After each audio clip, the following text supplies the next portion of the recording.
Hello everyone, কেমন আছেন সবাই? আশা করি আপনারা ভালোই আছেন, আমিও ভালোই আছি।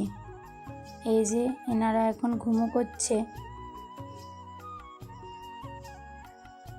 দেখুন এনার ঘুমোনাটা দেখুন, মাথায় হাত দিয়ে।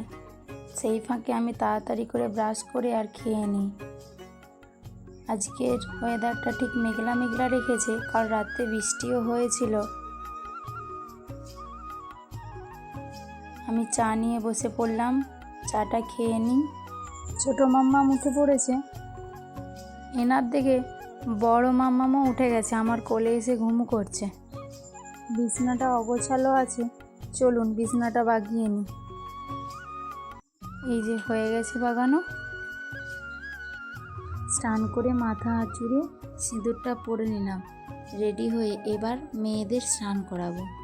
ছোটো মাম্মাম উঠে গেছে, তাই ওকে আগে স্নান করিয়ে নেব। তার জন্য ওর জামাটা খুলে তেলটা মালিশ করব।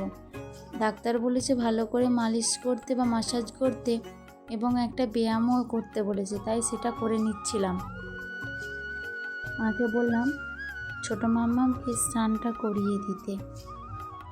বড় মাম্মামও উঠে গেছে, তাই মাকে বললাম ওকে ভালো করে তেল মাখিয়ে মাসাজ করে স্নানটা করিয়ে দিতে। বড় মাম্মাম প্রচুর স্নান করতে পছন্দ করে, তাই ওকে ভালো করে মা স্নান করিয়ে। একজন খেলছে আর একজন ঘুমো করছে রেডি হয়ে। সন্ধ্যাবেলা চা নিয়ে বসে পড়লাম। দুপুরে আর ভিডিও করা হয়নি, মাম্মাম কাঁদছিল বলে। এই যে বড় মাম্মাম তার ছোটো মামুর কোলে দোল খাচ্ছে। আজকের রাতের মেনু মাটন হয়েছে, তাই মা রান্না করছিল, আমি সেই ফাঁকে একটা ভিডিও করে নিলাম। আর আমার ভিডিও যদি আপনাদের ভালো লেগে থাকে অবশ্যই লাইক, কমেন্ট অ্যান্ড সাবস্ক্রাইব করবেন। আর যদি কিছু ভুল ত্রুটি করে থাকি অবশ্যই বলবেন। আজকের মতন টাটা।